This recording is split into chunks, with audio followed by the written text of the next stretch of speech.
الحمد لله نحمده ونستعينه ونستغفره ونؤمن به ونتوكل عليه ونعوذ بالله من شرور أنفسنا ومن سيئات أعمالنا من يهده الله فلا مضل له ومن يضلله فلا هادي له وأشهد أن لا إله إلا الله وحده لا شريك له وأشهد أن سيدنا وسندنا ونبينا ومولانا محمدا عبده ورسوله فقال الله تبارك وتعالى في القرآن المجيد أعوذ بالله من الشيطان الرجيم بسم الله الرحمن الرحيم يا أيها الذين آمنوا توبوا إلى الله توبة نصوحا صدق اللہ العظیم۔ میرے محترم بزرگوں، دوستوں اور نوجوان ساتھیوں اور باہر بیٹھے میرے عزیز بچوں، اللہ رب العزت ہم سب کو جمعہ کی نماز ادا کرنے کے لیے مسجد تک آنے کی توفیق عطا فرمائی۔ میرے محترم، ہم جانتے ہیں کہ ہم سب انسان ہیں اور ہماری طاقتیں جتنی ہوتی ہے برداشت کرنے کی کرتے ہیں۔ یہ قدرت کا کرشمہ ہے، یہ جو موسم ہے یہ ہمارے فائدے کے لیے ہوتا ہے، البتہ تھوڑی دیر کے لیے ہم اسے برداشت کرنے میں قاصر ہوتے ہیں۔ ٹھنڈی کا موسم ہے، شاید کہ اس بار کی ٹھنڈی کا یہ پہلا جمعہ ہے، پچھلے جمعہ تھوڑا نارمل تھا، اس جمعہ تھوڑا زیادہ ہی ٹھنڈی تھی۔ بہت سے حضرات اس امتحان میں پھنسے بھی ہوں گے کہ ہمیں غسل کریں کہ نہ کریں، پاک ہیں کہ ناپاک ہیں، مسجد جائیں کہ نہ جائیں۔ جمعہ کے دن بھی ایسے بہت سے حضرات ہوں گے۔ بہرحال آپ سب ہم سب خوش نصیب ہیں کہ اللہ تعالی ہم سب کو مسجد تک آ کر جمعہ کی نماز ادا کرنے کی توفیق عطا فرمائے۔ رجب کا مہینہ چل رہا ہے، گفتگو ان پہ ہونی تھی، لیکن آج میرا ارادہ کچھ الگ ہے۔ میں دیکھنا چاہتا ہوں اور میں بھی دیکھ رہا ہوں کہ ہم سب جو ہے اس ٹھنڈی کے گرمی کے موسم میں ایسا ہوتا ہے کہ لوگ کچھ نہ کچھ کام کر لیتے ہیں، کہیں نہ کہیں سفر کرنا ہو، کوئی کام کرنا ہو، کسی بھی کام میں وہ لگن لگا لیتے ہیں۔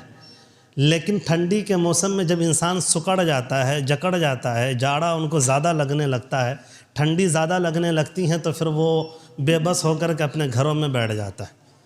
اور جہاں تک میں سمجھتا ہوں کہ ہر انسان ابھی فی الحال میں ٹھنڈی کے موسم میں فری ہوگا، گھر میں بیٹھا ہے یا دکان میں بیٹھا ہے، کہیں بھی بیٹھا ہے، تو میں چاہتا ہوں کہ آج آپ کو ایک لفظ دوں، ایک الفاظ دوں، ایک ورڈ دوں، ایک تحفہ دوں، جو آپ کا خالی وقت ہے اس میں آپ اس کو استعمال کریں اور اپنی زندگی کو بہتر بنائیں اور اپنے نام اعمال میں خزانہ تیار کریں۔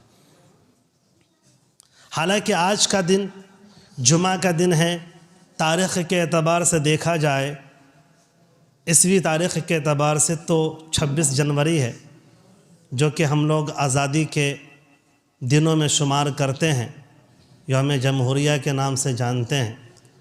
یہ اپنا اپنا دلی خواہش، اپنا اپنا اوپینین ہے، کوئی رائے کسی کی ذاتی ہو سکتی ہے، وہ اس کو کسی عام نہیں کیا جا سکتا۔ میری رائے تو دل میں خیال یہی آتا ہے کہ یہ رنگا رنگینیاں اب ختم ہو گئی۔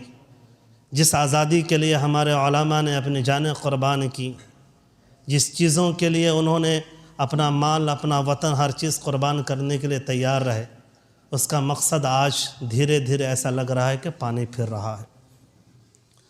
بس جھنڈا ہے اور جھنڈ ہے، باقی اس کا کوئی اور مطلب نہیں رہ گیا۔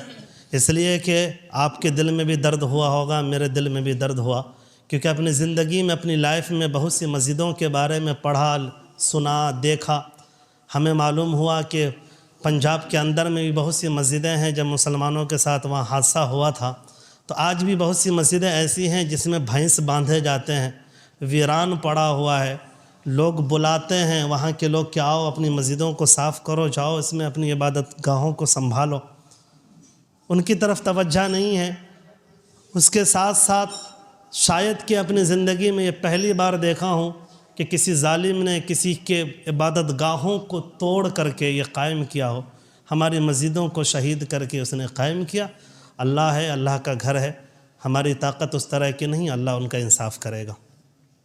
تو بہرحال وہ دن الگ تھے، لیکن آج کے جو ہماری زندگی، ہمارا جو مرحلہ ہے، ہم سب کو معلوم ہے کہ کامیابی دونوں جگہ کی چاہیے، دنیا میں بھی کامیابی چاہیے، آخرت میں بھی کامیابی چاہیے۔ کوئی اگر کہتا ہے کہ صرف دین کی طرف لگ جاؤ، اس کو میں نہیں مانتا، اس لیے کہ اس دنیا کو چلانے کا بھی ہنر آپ کو ہونا چاہیے، کیونکہ اللہ نے اس کو بنایا آپ کے لیے۔ کوئی اگر اسی کے چلانے میں مشغول ہو جائے، ادھر بھول جائے، اس کو بھی میں نہیں مانتا، کیونکہ یہ زندگی وقتی ہے۔ ہم نے پہلے ہی آپ کو بتا چکا ہوں کہ یہ وقت چند لمحوں کے لیے ہے، ختم ہو جائے گا۔ تو آج ہماری گفتگو ایک لفظ کے لیے ہے، کیونکہ ٹھنڈی سب کو لگتی ہے، ہر کوئی گھر پہ رہتے ہیں، آرام کرتے ہیں، بیٹھے رہتے ہیں۔ اگر اس چیزوں کو آپ اگر اپنا لیں تو ہمیں امید ہے کہ یہ آپ کے لیے فائدہ ہے، ہمارے لیے بھی فائدہ ہے۔ حالانکہ اس لفظ کو ہر کوئی جانتا ہے، اس الفاظ کو ہر کوئی جانتا ہے، اس کلمے کو ہر کوئی جانتا ہے۔ فرق اتنا ہے کہ اس کلمے کی جو اہمیت ہے، جو اس کی وقعت ہے، اس کو نہیں جانتا۔ کہیں پہ برائی دیکھتا ہے تو وہاں پہ بول لیتا ہے، اچھائی دیکھتا ہے تو خاموش ہو جاتا ہے، اس کو سمجھتا ہے کہ یہ الفاظ اسی کے لیے بنا ہے۔ جیسے کہ وہ الفاظ ہم سب جانتے ہیں کیا ہے، استغفر اللہ۔ اپنی زبان میں کہتا ہے توبہ توبہ توبہ، جہاں کسی کو دیکھا غلط کرتے ہوئے استغفر اللہ۔ حالانکہ برائی کے وقت میں اس کو بولتے ضرور ہیں، آپ کو پتہ ہے اس کی اہمیت کیا ہے، اس کی وقعت کیا ہے۔ ہمارے اور آپ کے آقا دو جہاں سرور کائنات جناب محمد رسول اللہ صلی اللہ علیہ وسلم فرماتے ہیں، بخاری کی حدیث ہے، مسلم کی حدیث ہے، ابو داود میں بھی اس کو تذکرہ فرمایا ہے کہ جب میرا دل بوجھل ہوتا ہے، جکڑا ہوا محسوس ہوتا ہے، تو میں 100 مرتبہ استغفر اللہ پڑھتا ہوں۔ اور قرآن کریم کے اندر میں حضرت شعیب علیہ السلام کی آیتیں نقل کی گئیں کہ وہ اپنی قوم کو کہہ رہے ہیں کہ اے قوم، تم جو ابھی زندگی میں جو خطائیں کر رہے ہو، تمہیں پتہ ہے تم سے پہلے بھی قومیں آئیں، اس کو دیکھو۔ یہاں تک کہ قریب کا زمانہ قوم لوط کو دیکھو۔ اپنی برائیوں سے رک جاؤ، استغفار پڑھو، یعنی توبہ کرو، اللہ تمہیں بلندی عطا فرمائے گا۔ ایک روایت بتلاتی ہے، میرے نبی کریم صلی اللہ علیہ وسلم کا فرمان ہے کہ تم اتنا استغفار پڑھو، اتنا استغفر اللہ پڑھو، اتنا توبہ کرو کہ جب تمہارے نام اعمال وہاں کھولے جائیں تو تمہاری برائی بالکل صف ہلکا بن جائے، اور تمہاری زندگی کے جو گناہ ہیں وہیں جھڑ جائے، بس نیکی ہی نیکی نظر آئے۔ تو یہ جو ہے گناہوں کو جھاڑنے کے لیے، گناہوں سے رکنے کے لیے، گناہوں سے نادم ہونے کے لیے، اللہ کی قربت پانے کے لیے بہترین لفظ ہے یہ۔ اور صرف اتنا ہی نہیں، اس الفاظ کے اندر میں گرمی بھی بہت ہے، ظاہری معنی کے اعتبار سے بھی اور باطنی کے اعتبار سے بھی، دونوں اعتبار سے۔ اللہ رب العزت اس الفاظ کو برکت کے اعتبار سے بھی بنایا ہے اور کسی چیز کو ختم کرنے کے اعتبار سے بھی بنایا۔ یہاں تک کہ بعض روایت بتلاتی، حضرت سعید خدری رضی اللہ عنہ کی روایت ہے کہ اللہ کے نبی صلی اللہ علیہ وسلم فرماتے ہیں کہ دن میں کم سے کم 100 مرتبہ استغفر اللہ پڑھو۔ 100 مرتبہ سے مطلب یہ نہیں گن کر کے 100 مرتبہ، کیونکہ ایک روایت اسی طرح سے گزری ہے کہ اللہ کے نبی صلی اللہ علیہ وسلم سے فرمان ہوتا ہے، اے نبی، آپ ان کے لیے 70 مرتبہ بھی توبہ کریں گے تو توبہ قبول نہیں ہوگی۔ اس کا یہ مطلب نہیں ہے کہ 70 مرتبہ کریں گے تو قبول نہیں ہوگا، 71 مرتبہ کریں گے تو قبول ہو جائے گا۔ یہ الفاظ قرآن اور حدیث میں آنے کا مطلب ہوتا ہے کثرت سے، زیادہ سے۔ جیسے کہ ہم کسی کو کہیں 100 مرتبہ تو میرے دروازے پہ میں تجھے پیسے نہیں دوں گا، تو اس کا یہ مطلب نہیں ہے کہ 101 مرتبہ آئے گا تو ہم پیسہ دے دیں گے۔ کہنے کا مطلب یہ کہ تو مت آ، تو بار بار آئے گا تو بھی نہیں دوں گا۔ تو کہنے کا یہی ہے کہ کثرت سے استغفر اللہ پڑھا کرتے تھے اور پڑھنے کی تلقین کیا کرتے تھے۔ اس کا ریزن یہ تھا کہ ایک ایسے صحابی رسول ہیں جس کی زندگی کے اندر میں ایک انمول انداز تھا۔ سارے صحابہ آتے تھے جناب محمد رسول اللہ صلی اللہ علیہ وسلم کے پاس اور آ کے فرماتے تھے، یہ نیکی مجھے بتا دیں، کون سی نیکی کیسے کرنا ہے۔ کون سا اعمال کروں نیکی ملے گا، کیسے کیسے کروں تو جنت کے اندر میں اور زیادہ میرا مقام بڑھے گا۔ لیکن وہ صحابی رسول آتے تھے اور کہتے تھے اللہ کے نبی صلی اللہ علیہ وسلم کون سا لفظ ہے، کون سا عمل ہے، کون سی بات ہے، کون سا گناہ ہے جن سے میں رکوں؟ میرے نبی نے فرمایا سب تو چاہتے ہیں کہ خوب کمائیں ثواب، خوب کمائیں نیکیاں، وہ آتے ہیں فضیلتوں کی بات پوچھتے ہیں، اور آپ کا انداز بیاں ہے کہ آپ برائیوں کے بارے میں پوچھ رہے ہیں۔ تو انہوں نے فرمایا کہ سب نیکی تو کما رہے ہیں، لیکن میں چاہتا ہوں کہ جو برائی ہے وہ تھوڑے ہیں، نیکیاں زیادہ ہیں، اگر میں برائی سے رک جاؤں تو سب تو نیکی ہی نیکی ہے نا۔ جھولا لے کر کے چلیں، دانہ بھر دیں، پورا جھولا مضبوط ہو لیکن تھوڑا سا سوراخ رہ جائے، پورے راستے پہ دانہ گر جائے گا، ختم ہو جائے گا۔ اگر وہ سوراخ بند ہو جائے، دانہ تھوڑا ہی ہو، بیڑا پار ہے، گھر چلا آئے گا۔ فَمَن يَعْمَلْ مِثْقَالَ ذَرَّةٍ خَيْرًا يَرَهُ، نیکی تھوڑی ہو، ذرہ ہو، لیکن اخلاص کے ساتھ ہو، عمل کے ساتھ ہو، اللہ بیڑا پار کر دے گا۔ اسی میں سے یہ الفاظ، ٹھنڈی کا موسم ہے، گھر میں رہتے ہیں، بیٹھے رہتے ہیں، استغفر اللہ پڑھتے رہیں، اپنی زندگی کو سنوارتے رہیں۔ اس لیے میں نے اس الفاظ کو منتخب کیا، اور اس الفاظ کی برکت میں بتاتا ہوں ایک واقعے کے ذریعے سے جو کہ بڑا انمول ہے، اور سننے کے بعد مجھے بھی لگا واقعی اللہ رب العزت کا کیا کرشمہ ہے، واقعی وہ رحمان ہے، رحیم ہے، کریم ہے، وہ جب دینے پہ آتا ہے تو کسی بھی انداز میں دے دیتا ہے، ان کی شان ہی نرالی ہے۔ ایک مرتبہ کا واقعہ ہے کہ ایک بوڑھے شخص، بوڑھا مسافر ایسا جو کہ دور سے آیا ہو، سفر سے تھکا ماندہ ہو، کسی بستی میں آیا اور اجنبی ہے، کسی کے گھر پہ نہیں گیا، کوئی ان کو بلانے والا نہیں، کوئی پوچھنے والا نہیں، سامنے تھوڑی مارکیٹ وغیرہ تھی، ہوٹل وغیرہ وہاں پہ تھے، جہاں کھانا وغیرہ بنتا تھا، لوگ آتے تھے لے جاتے تھے۔ وہ آ کر کے عشاء کی نماز مسجد میں ادا کیا، ادا کرنے کے بعد مسجد کے اندر تھوڑی دیر رک گیا۔ جب نماز ختم ہو گئی، نماز کے بعد سارے لوگ سنت پڑھ کے چلے گئے۔ جو مؤذن صاحب ہوتے ہیں، جو خادم ہوتے ہیں، لازم ہے کہ روز ان کا کام ہوتا ہے صاف کرنا، کھڑکیوں کا بند کرنا، لائٹ کا بند کرنا، دیکھ بھال کرنا، کیونکہ لوگ جو ہیں 3 لوگوں کو مسجدوں کے معاملے میں اپنے گھر کا غلام سمجھ لیتے ہیں۔ کسی کو بھی غصہ دکھانا ہو، کسی کو ڈانٹنا ہو، گھر میں تو نہیں چلتا، تو چلو امام مؤذن خادم کو ڈانٹ دو، یہ عام ہے۔ اللہ کا کرم ہے کہ آپ لوگ اس سے ابھی محفوظ ہے، اللہ آپ کو بچائے رکھے، ورنہ اپنی جہنم تیار کرنے سے بہتر ہے کہ اپنی جنت میں تھوڑی جگہ مل جائے، کافی ہے۔ اللہ کا کرم ہے کہ اللہ آپ کو اس سے بچائے، ورنہ یہ عام ہو چکا ہے۔ کسی کو کچھ بھی بولنا ہو، آؤ خادم کو بول جاؤ، کسی کو کچھ بھی بولنا ہو، آؤ مؤذن کو ڈانٹ جاؤ، کسی کو کچھ بھی کرنا ہو، امام پہ نقص نکال جاؤ۔ گھر کی ساری برائیاں اپنے سامنے دکھ رہی ہے لیکن نظر نہیں آتا، چائے کی دکان میں امام صاحب کی بات چل رہی ہے۔ بہرحال جو مؤذن ہوتا ہے، دھیرے دھیرے اس باتوں کو سنتے سنتے، یا خادم ہوتا ہے، جھنجھلانا ہوتا ہے، خطائیں ان سے بھی ہو سکتی ہے۔ انہوں نے کیا کیا کہ اس بوڑھے شخص سے کہا ہے چچا آپ ایک کام کرو، یہ مسجد میں بند کروں گا، باہر چلے جاؤ، کیونکہ انہیں ڈر تھا کہ حفاظت بھی تو کرنی ہے، بھائی 1000 لوگ آئیں گے، 1000 لوگوں کے لیے کھولا تو نہیں جا سکتا۔ وہ بوڑھے شخص اٹھے اور مسجد کے صحن میں چلے گئے، کیونکہ آج بھی اپنے علاقے کی جو مسجدیں ہیں 3 حصوں میں بٹوارا ہے، اپنی مسجد بھی رہی ہوگی، ایک ہوتا ہے اندر کا حصہ، پھر اسارہ، پھر آنگن۔ ابھی اپنے یہاں جیسے ایک یہ ہے، ایک آنگن ہے۔ وہ اٹھائے اور اسارے پہ چلے گئے۔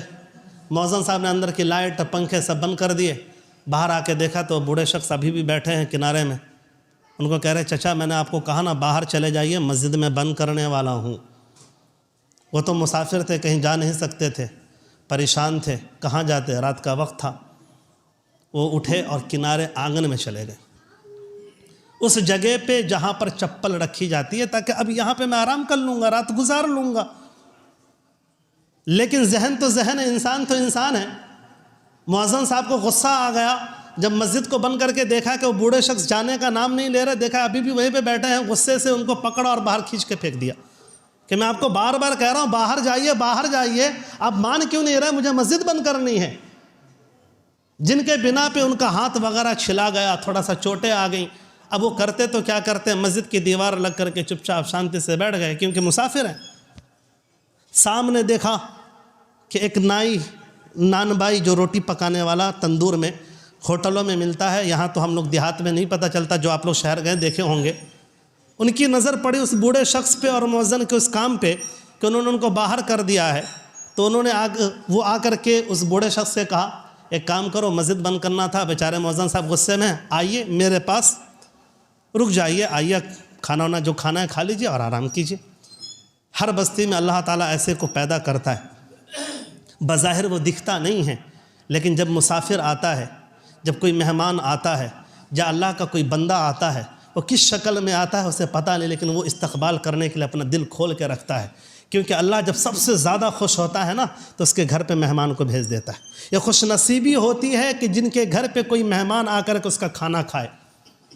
کسی شاعر نے کہا ہے اللہ میرے رزق کی برکت نہ چلی جائے، 2 دن سے میرے گھر پہ کوئی مہمان نہیں ہے۔ اللہ خوش ہوتا ہے بیٹی عطا کرتا ہے، اللہ خوش ہوتا ہے رحمت عطا کرتا ہے، اللہ بہت زیادہ خوش ہوتا ہے تو اس کے گھر پہ مہمان بھیج دیتا ہے۔ تو ہر بستی میں اللہ ایسے کو پیدا کرتا ہے، اللہ اسے اور بلندی عطا فرمائے، اور سخاوت ہر کسی کو کرنی چاہیے۔ بہرحال وہ لے گئے بلا کر کے اور ان کے زخم کو جھاڑا اوڑا اور اپنے سامنے جو کھٹیا جو لگا ہوتا ہے اس پہ لٹا دیا اور اپنا کام کرنے لگے۔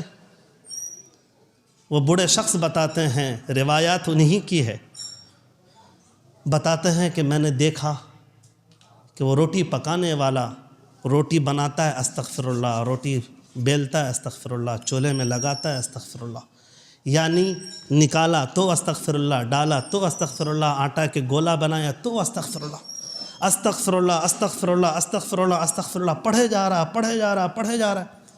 انہیں رہا نہیں گیا، ان سے پوچھا کہ یہ تم کیا پڑھ رہے ہو؟ کہا بس توبہ کر رہا ہوں۔ انہوں نے پوچھا، وہ بوڑھے شخص نے پوچھا کہ اس کا مطلب سمجھتے ہو یہ کیا ہے؟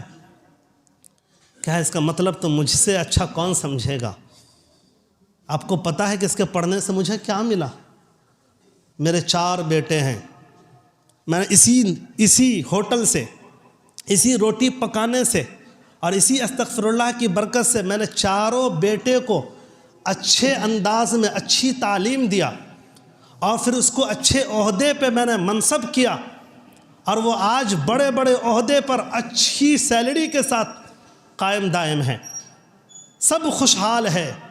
اللہ نے مجھے ہر سال حج کرنے کی توفیق عطا کیا، ہر سال عمرہ کرنے کی توفیق عطا کیا، ہر خواہش میری پوری ہو گئی، بس ایک تمنا باقی ہے۔ کس کی برکت سے؟ استغفر اللہ ربی واتوب الیہ، استغفر اللہ واتوب الیہ، استغفر اللہ، توبہ توبہ، جو لفظ آ جائے آپ کو یاد۔ تو پھر وہ بوڑھے شخص نے کہا وہ جو تمنا آپ کی ہے ہر چیز پوری ہو گئی، آپ نے کہا حج بھی کر لیا، آپ نے کہا عمرہ بھی کر لیا، آپ نے کہا آپ کے سارے بچے کامیاب ہو گئے، ساری ضرورتیں آپ کی پوری ہو رہی ہیں، پھر ایسی کون سی تمنا ہے، ایسی کون سی آرزو آپ کی رہ گئی ہیں جو آپ ابھی بھی مانگنے کے لیے تیار ہیں اللہ سے؟ تو انہوں نے کہا کہ ارے چھوڑیے، جانے دیجئے چچا جی، آپ آرام کیجئے، آپ کو زخم وخم بھی لگ گیا ہے، تھکے ماندے ہوں گے، روٹی کھائیے آرام کیجئے۔ وہ پھر اپنے کام میں لگ گئے، اپنے کام کو کرنے میں لگے ہوئے ہیں، لیکن وہ جو تھے اصرار کرنا شروع کر دیا کہ نہیں، مجھے بتاؤ کہ ساری تمنا پوری ہونے کے بعد پھر کون سی تمنا تمہاری باقی ہے جس کے لیے تم یہ کر رہے ہو؟ بہت زیادہ ان سے عاجزی درخواست کرنا شروع کر دیا۔ کہتے آخر میں اس نے کہا کہ جب آپ مجھے ضد کر رہے ہیں، آپ مجھ سے اصرار کر رہے ہیں، تو میں آپ کو بتا دوں کہ ہر خواہش، ہر تمنا پوری ہو چکی ہے، بس ایک تمنا ہے کہ جس وقت میں جی رہا ہوں اس وقت میں ایک اللہ رب العزت کا بنایا ہوا اس وقت کا ایک بڑا امام ہے، امام احمد بن حنبل۔ کون ہے؟ اس وقت کا سب سے بڑا عالم امام احمد بن حنبل رحمۃ اللہ علیہ، وہ ہیں، بس میری خواہش ہے کہ ان کا دیدار ہو جائے، ان کے ہاتھ پر میں بیعت کر لوں، ان کے ہاتھ کو چوم لوں اور اپنی ساری برائیاں ان کے سامنے رکھ دوں، اور مجھے پھر جو حکم دیتے ہیں اس کے مطابق میں چلنے لگوں۔ اتنا سننا تھا کہ وہ بوڑھے شخص زور زور سے رونا شروع کیا، اس طرح سے رونے لگے جیسے کوئی بچہ بلبلاتا ہے، کسی چیز کو چھین لیا جاتا ہے۔ اس تڑپ کو دیکھ کر وہ نان بھائی ڈر گیا، پریشان ہو گیا کہ ارے چچا آپ نے تو مجھ سے پوچھا، میں نے آپ کو بتایا اور کوئی بات نہیں، آپ اس طرح سے رو رہے ہیں، اتنی پریشانی کیوں؟ میں نے کیا بگاڑا آپ کا؟ کہنے لگا تم نے کچھ نہیں بگاڑا، میں نے کچھ نہیں بگاڑا، کسی نے کچھ نہیں بگاڑا۔ آج مجھے سمجھ میں آ رہا ہے کہ اس مؤذن کی خطا نہیں تھی مسجد کے اندر سے باہر نکالنا، پھر مجھے چپل کے پاس لانا، پھر مجھے گھسیٹ کے باہر کرنا، اس کی کوئی خطا نہیں۔ اس جگہ پہ بچھا کر کے مجھے سلانا، اس کی کوئی خطا نہیں۔ صرف اور صرف تمہارے توبہ کی یہ برکت ہے کہ رب نے تمہاری اس دعا کو بھی قبول کیا۔ میں ہی امام احمد بن حنبل ہوں۔ اتنا سننا تھا کہ سینے سے لگا کر کے چیخ پڑے اور کہا واقعی میرے رب کا کیا کرم ہے، کیا نشانی ہے۔ ترى میرے محترم، اس الفاظ کے اندر میں وہ طاقت ہے کہ بڑی سی بڑی چیز حاصل کر سکتے ہیں۔ اس الفاظ کے اندر میں وہ پاور ہے کہ بڑے سے بڑے گناہ سے آپ رک سکتے ہیں۔ اس الفاظ کے اندر میں وہ طاقت ہے کہ دل کو آپ صاف کر سکتے ہیں۔ ہاں، یہ توبہ، یہ استغفار آپ کے سچے دل سے ہو۔ توبہ کا یہ مطلب نہیں کہ ہم گناہ کر رہے ہیں اور پڑھ رہے ہیں، بلکہ جس چیز سے آپ استغفار کر رہے ہیں، جس چیز سے آپ توبہ کر رہے ہیں، دل میں یہ ندامت ہو، افسردگی ہو، شرمندگی ہو کہ یہ کام ہم نے جو کیا ہے غلط کیا ہے، اب نہیں کروں گا زندگی میں، اور پھر توبہ کرے، اور پھر اگر ہو جائے پھر توبہ کرے۔ اگر وہ دن بھر میں 70 بار بھی کرتا ہے اور پھر 70 بار توبہ کرتا ہے، خلاص اللہ کہتا ہے اسے میں معاف کر دوں گا۔ ایک صحابی رسول کی روایت ہے کہ وہ فرماتے ہیں کہ شیطانوں کی مجلس لگی ہے، سارے لوگ موجود ہیں، اور پوچھتے ہیں ان سے اپنے درباریوں میں کہ تم لوگ انسانوں کو کیسے بہکاتے ہو؟ ہر کوئی اپنا اپنا حربہ بتایا، ہر کوئی ایسی ایسی چیزیں بتایا۔ کہا کیا توبہ میں تم اسے بھٹکاتے ہو یا نہیں؟ کہا توبہ میں کیسے بھٹکاؤں گا، کیونکہ اس کے ساتھ اللہ کا نام جڑا ہوا ہے، اس میں اعظم جڑا ہوا ہے۔ تو اس نے کہا کہ میں ایسا کر دوں گا، ایسا کر دوں گا کہ انہیں توبہ کرنے کی توفیق ہی نہیں ہوگی، وہ گناہ کو گناہ ہی نہیں سمجھے گا، اسے استغفار پڑھنے کی توفیق ہی نہیں ہوگی، اسے تمنا ہی نہیں رہے گا، اسے لگے گا ہی نہیں کہ میں گناہ کیا ہوں۔ اور قرآن کے ذریعے سے اعلان ہے کہ انہوں نے اللہ سے وعدہ کیا تھا کہ اللہ مجھے اجازت دے، مجھے طاقت دے، میں تیرے اس بندے کو ثم لآتینہم من بین ایدیہم ومن خلفہم وعن ایمانہم وعن شمائلہم ولا تجد اکثرہم شاکرین، کہ میں دائیں سے بائیں سے آگے سے پیچھے سے دین کو میں دنیا بنا دوں، اور دنیا کو خوبصورت دین بنا کے اس کے سامنے پیش کر دوں، اور اس میں لت پت ہو جائے، کوئی آپ کا ماننے والا نہ رہے۔ صاف صاف انہوں نے اعلان کیا۔